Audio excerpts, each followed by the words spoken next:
देश में हम वोट देते हैं कांग्रेस पार्टी को, वोट देते हैं लालटेन में, वोट देते हैं साइकिल में, और वोट चला जाता है कमल के फूल में। चिंता यहाँ है।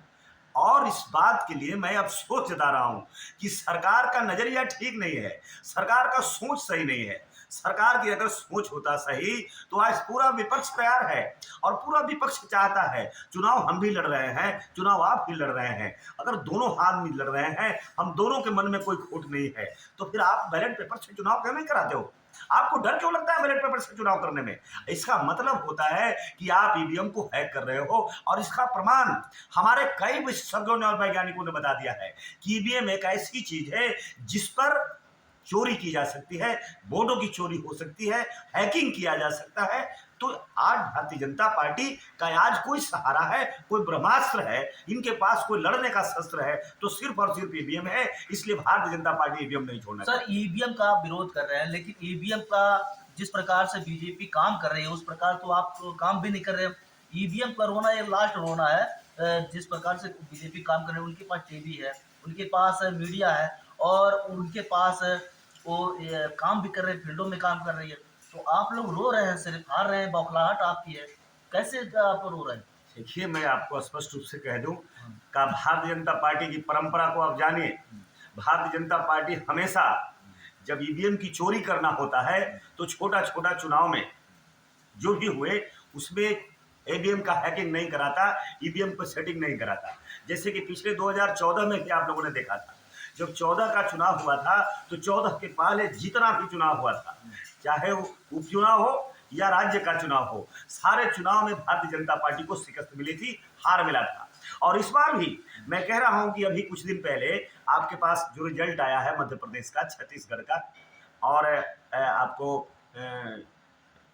तेलंगाना का, तो उसको आप बारीकी से देखिए और जरा समझिए इस बात को कि वहां भी भारतीय जनता पार्टी का इंटरनली टीवी का रिपोर्ट, सर्वे का रिपोर्ट और इंटेलिजेंसी का रिपोर्ट आ गया था कि भारतीय जनता पार्टी पूरी तरह पराजित हो रही है। भारतीय जनता पार्टी चुनाव जीती ईवीएम से, तो कांग्रेस कैसे आती सरकार में? आप ये तो आप मुझे बताइए कि 2014 से अब तक लगातार भारतीय जनता पार्टी है, और लगातार हम लोग बोल रहे हैं। 14 की बात से हम लोग बोल रहे हैं, हम लोग 19 में भी बोले थे, और विपक्ष भी बोला था कि ईवीएम में शिकायत आ रही है, ईवीएम में गड़बड़ियां आ रही है। आपको जानकारी मैं दे दूं कि ईवीएम अगर सही होता तो आपको अमेरिका से अच्छी टेक्नोलॉजी नहीं है, जापान से अच्छी टेक्नोलॉजी आपके पास नहीं है, कोरिया से अच्छी टेक्नोलॉजी आपके पास नहीं है। लेकिन जिसने ईवीएम की शुरुआत की, जिसने ईवीएम देश को दिया, विश्व को दिया, आज वहां ईवीएम पर चुनाव नहीं होता है, आज वहां बैलेट पेपर पर चुनाव होता है। चूंकि वहां की सरकार है वो ईमानदार सरकार है, वहां की सरकार है वो लोकतंत्र को और जनता के साथ धोखा नहीं करती है। पर इनको कोई जनता से लेना देना नहीं है, इनको समस्या से लेना देना ही नहीं है, यहाँ समाज के जनता की भावनाओं से लेना देना नहीं है। लेकिन समाज सिर्फ सत्ता में बने रहना है। आपको पता होगा कि कितना समय लगता है ईवीएम में चुनाव होने से, जल्दी से चुनाव हो जाता है, और ये इतना चुनाव के लिए पैसे भी बर्बाद होंगे। तो अगर ईवीएम हो जा रहा है तो गलती कहाँ? और ईवीएम हैक कैसे हो सकता है? मैं आपको कोई साबुत तो आपके पास मिला नहीं। चुनाव आया, उन्हें आपसे साबुत किया कि आप चुनाव मुझे पत्रकार साहब, मैं आपको स्पष्ट रूप से बता दूं कि ईवीएम का पूरा खुलासा इंजीनियर वैज्ञानिकों ने स्पष्ट रूप से किया है। सर, चुनाव आयोग ने मांगा है ना कि आप दीजिए हमें। चुनाव आयोग से लड़ने का आप तो अधिकार भी खत्म कर दिया। पहले तो था कि कम से कम चुनाव आयोग के खिलाफ में प्रदर्शन होता था, शिकायतें होती थी, लड़ाई होता था, आंदोलन होता था, और वो अधिकार भी छीन लिया। अब कंटेम्प्ट ऑफ कोर्ट होगा। अब तो चुनाव आयोग के खिलाफ एक धरना प्रदर्शन भी नहीं कर सकते। ये बड़ी अफसोस की बात है। लेकिन सर, अगर चुनाव ईवीएम में कुछ गड़बड़ी होता तो अब तक जितने विपक्षी पार्टियां हैं अब तक सड़कों पर होती। अब सिर्फ रो रहे हैं ना। चुनाव से लगातार जब भी चुनाव हुआ है तो बीजेपी शुरू से और अभी भी है। तो अगर चुनाव गड़बड़ी होती तो कांग्रेस भी बोलती, और भी पार्टियां बोलती, कांग्रेस भी आती सड़कों पे। तो कैसे कह रहे हैं कि आप कहाँ हैं पत्रकार साहब? आप भारतीय जनता पार्टी की भाषा मत बोलिए, आप बीजेपी की भाषा बोल रहे हैं। विपक्ष आज से नहीं बोल रहा है, कह रहे हैं कि 2019 के पहले भी विपक्ष ने भी कहा था, और तमाम लोग वैज्ञानिक लोगों ने, तमाम इंजीनियरों ने एक ईवीएम की एक एक चीजों को हैक करके वीडियो दिखाई गई, प्रधानमंत्री को दिखाया गया, होम मिनिस्टर को दिखाया गया, स्पीकर महोदय को दिखाया गया कि ईवीएम की इस तरह की शिकायत है, ईवीएम को हटा दीजिए, जिस तरह से अमेरिका ने हटा दिया। लेकिन ये सरकार के पास अपना ब्रह्मास्त्र है, आखिरी शस्त्र है इनके पास ईवीएम, इसलिए ईवीएम के साथ ईवीएम कांग्रेस ही तो लेकर आई थी। हम आपको बता देना चाहते हैं कि ईवीएम अगर कांग्रेस लेकर आई थी, पर कांग्रेस बेईमान नहीं थी, कांग्रेस ईवीएम हैक नहीं करती थी, कांग्रेस सुविधा के लिए वोटों को प्रतिशत बढ़ाने के लिए लाई थी। हैकिंग नहीं होती, नहीं, कांग्रेस सुन लाती लीजिए क्यों? मेरी बात आप सुनिए, कांग्रेस पार्टी ने भी लाई थी, अमेरिका ने भी तो लाया था, अमेरिका में भी तो कुछ दिन चुनाव हुए उस ईवीएम पे, लेकिन अमेरिका ने उसे हटा दिया।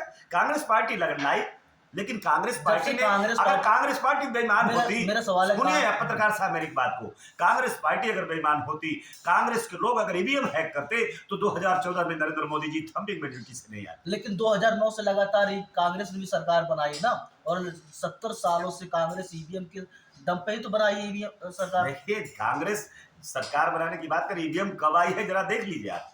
ईवीएम का चुनाव एक ही बार का चुनाव हुआ है, कांग्रेस पार्टी के रीजन में पार्लियामेंट का एक ही मात्र चुनाव हुआ है, इसको आप गंभीरता से देख लीजिए। और उसके बाद दूसरा चुनाव यही जीते हैं, दूसरा चुनाव हार दिया। 84 में पार्लियामेंट का चुनाव कहाँ हुआ है? हम पूछते हैं 90 के चुनाव में शायद इसका प्रारंभ किया गया, लेकिन उसके बाद उसमें भी चुनाव हार गई। ईवीएम जब आया था तो कांग्रेस पार्टी चुनाव हार गई थी, और Shri VP Singh ji prime minister बने थे, देवगौड़ा जी प्राइम मिनिस्टर बने, श्री इंद्र कुमार गुजराल जी प्राइम मिनिस्टर बने, और उसके बाद में अगर कोई एक अलग मामला था, सहानुभूति लहर था, श्री राजीव गांधी जी प्राइम मिनिस्टर बने, उसके बाद कांग्रेस पार्टी में पीवी नरसिम्हा राव जी और मनमोहन सिंह जी प्राइम मिनिस्टर बने, लेकिन उसके बाद आज 10 साल से सरकार में है, तो 5 साल हिमाचल में ईवीएम वो नहीं खराब नहीं हुआ।